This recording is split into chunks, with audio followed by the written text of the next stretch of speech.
وہ آہستہ آہستہ ساحل پر چٹان کے ساتھ ساتھ جا رہا تھا۔ چلتے چلتے رک گیا، جھک کر ریت سے کچھ اٹھایا اور ہتھیلی پہ رکھ کر سب کو دکھایا۔ یہ ہتھیلی جتنی بڑی سلیب تھی، وہ سیاہ لکڑی کی بنی ہوئی تھی۔ اس کے ساتھ ایک مضبوط دھاگا تھا۔ اس نے ان لاشوں کے بکھرے ہوئے اعضاء کو دیکھا جنہیں گدھ کھا رہے تھے، پھر کھوپڑی کو دیکھا جو گدھ کے پنجوں سے اس کے سامنے گری تھی۔ وہ تیز تیز قدم اٹھاتا کھوپڑی تک پہنچ گیا۔ 3 گدھ کھوپڑی کی ملکیت پر لڑ رہے تھے۔ صلاح الدین ایوبی کو دیکھ کر پرے چلے گئے۔ صلاح الدین ایوبی نے سلیب کھوپڑی پر رکھ دی اور دوڑ کر اپنے سالاروں سے جا ملا۔ کہنے لگا، میں نے سلیبیوں کے ایک قیدی افسر سے باتیں کی تھی۔ اس کے گلے میں بھی جو سلیب تھی، اس نے بتایا کہ سلیبی لشکر میں جو بھرتی ہوتا ہے، اس سے سلیب پر ہاتھ رکھ کر حلف لیا جاتا ہے کہ وہ سلیب کے نام پر جان کی بازی لگا کر لڑے گا اور وہ روئے زمین سے آخری مسلمان کو بھی ختم کر کے دم لے گا۔ اس حلف کے بعد ہر لشکری کے گلے میں سلیب لٹکا دی جاتی ہے۔ یہ سلیب مجھے ریس سے ملی ہے، معلوم نہیں کس کی تھی۔ میں نے اس کھوپڑی پر رکھ دی تاکہ اس کی روح سلیب کے بغیر نہ رہے۔ اس نے سلیب کی خاطر جان دی ہے۔ سپاہی کو سپاہی کے حلف کا احترام کرنا چاہیے۔ سلطان، شداد نے کہا، یہ تو آپ کو معلوم ہے کہ سلیبی یروشلم کے مسلمان باشندوں کا کتنا کچھ احترام کر رہے ہیں۔ وہاں سے مسلمان بیوی بچوں کو ساتھ لے کر بھاگ رہے ہیں۔ ہماری بیٹیوں کی آبرو لوٹی جا رہی ہے۔ ہمارے قیدیوں کو انہوں نے ابھی تک نہیں چھوڑا۔ مسلمان جانوروں کی سی زندگی بسر کر رہے ہیں۔ کیا ہم ان عیسائیوں سے انتقام نہیں لیں گے؟ انتقام نہیں، صلاح الدین ایوبی نے کہا، ہم فلسطین لیں گے، مگر فلسطین کے راستے میں ہمارے اپنے حکمران حائل ہیں۔ وہ چلتے چلتے رک گیا اور بولا، کفار نے سلیب پر ہاتھ رکھ کر سلطنت اسلامیہ کے خاتمے کا حلف اٹھایا ہے۔ میں نے اپنے اللہ کے حضور کھڑے ہو کر اور ہاتھ اپنے سینے پر رکھ کر قسم کھائی ہے کہ فلسطین ضرور لوں گا اور سلطنت اسلامیہ کی سرحدیں افق تک لے جاؤں گا۔ مگر میرے رفیقوں، مجھے اپنی تاریخ کا مستقبل کچھ روشن نظر نہیں آتا۔ ایک وقت تھا کہ عیسائی بادشاہ تھے اور ہم جنگجو۔ اب ہمارے بزرگ بادشاہ بنتے جا رہے ہیں اور عیسائی جنگجو۔ دونوں قوموں کا رجحان دیکھ کر میں کہہ رہا ہوں کہ ایک وقت آئے گا جب مسلمان بادشاہ بن جائیں گے مگر عیسائی ان پر حکومت کریں گے۔ مسلمان اسی میں بدمست رہیں گے کہ ہم بادشاہ ہیں، آزاد ہیں، مگر وہ آزاد نہیں ہوں گے۔ میں فلسطین لے لوں گا، مگر مسلمانوں کا رجحان بتا رہا ہے کہ وہ فلسطین گنوا بیٹھیں گے۔ عیسائیوں کی کھوپڑی بڑی تیز ہے۔ 50,000 سوڈانی لشکر کو کون پال رہا تھا؟ ہماری خلافت اپنی آستین میں ناجی نام کا سانپ پالتی رہی۔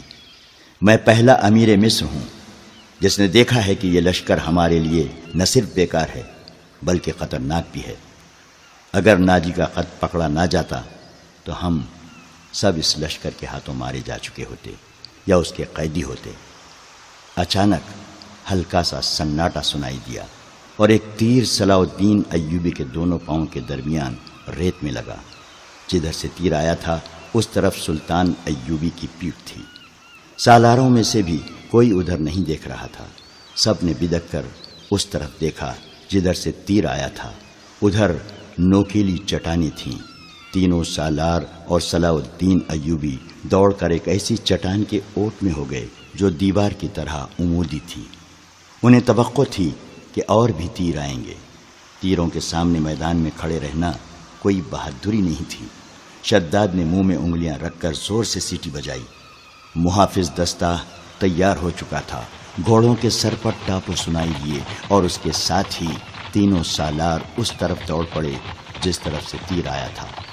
وہ بکھر کر چٹانوں پر چڑھ گئے۔ چٹانیں زیادہ اونچی نہیں تھیں۔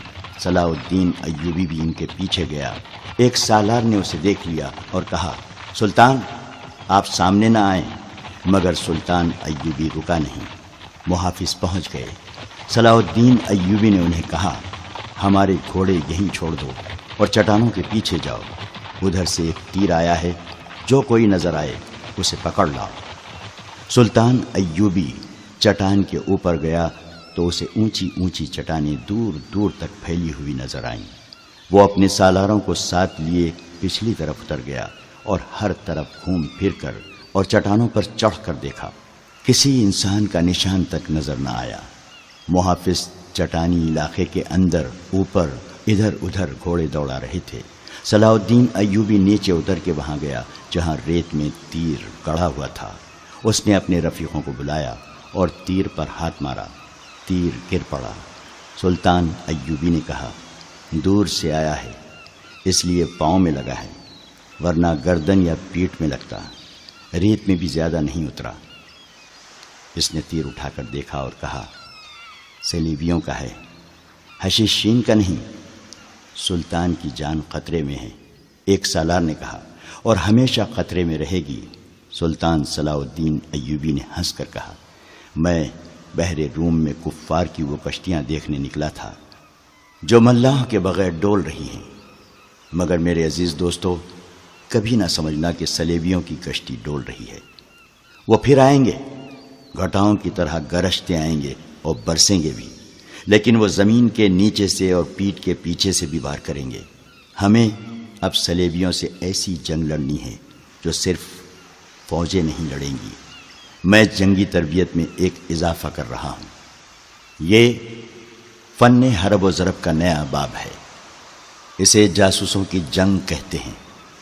صلاح الدین ایوبی تیر ہاتھ میں لیے گھوڑے پر سوار ہو گیا اور اپنے کیمپ کی طرف چل پڑا۔ اس کے سالار بھی گھوڑوں پر سوار ہو گئے۔ ان میں سے ایک نے سلطان کی دائیں طرف اپنا گھوڑا کر لیا، ایک نے بائیں کو، اور ایک نے اپنا گھوڑا اس کے بالکل پیچھے اور قریب رکھا تاکہ کسی بھی طرف سے تیر آئے تو صلاح الدین ایوبی تک نہ پہنچ سکے۔ صلاح الدین ایوبی نے اس تیر پر ذرا سی بھی پریشانی کا اظہار نہ کیا جو کسی نے اسے قتل کرنے کے لیے چلایا تھا۔ اپنے رفیق سالاروں کو اپنے خیمے میں بٹھائے ہوئے وہ بتا رہا تھا کہ جاسوس اور شب خون مارنے والے دستے کس قدر نقصان کرتے ہیں۔ وہ کہہ رہا تھا، میں علی بن سفیان کو ایک ہدایت دے چکا ہوں، لیکن اس پر عمل درآمد نہیں ہو سکا، کیونکہ فوراً ہی مجھے اس حملے کی خبر ملی اور عمل درآمد دھرا رہ گیا۔ تم سب فوری طور پر یوں کرو کہ اپنے سپاہیوں اور ان کے عہدیداروں میں سے ایسے افراد منتخب کرو جو دماغی اور جسمانی لحاظ سے مضبوط اور صحت مند ہوں، باریک بین، دور اندیش، قوت فیصلہ رکھنے والے جانباز قسم کے آدمی چنو۔ میں نے علی کو ایسے آدمیوں کی جو صفات بتائی تھیں وہ سب سن لو۔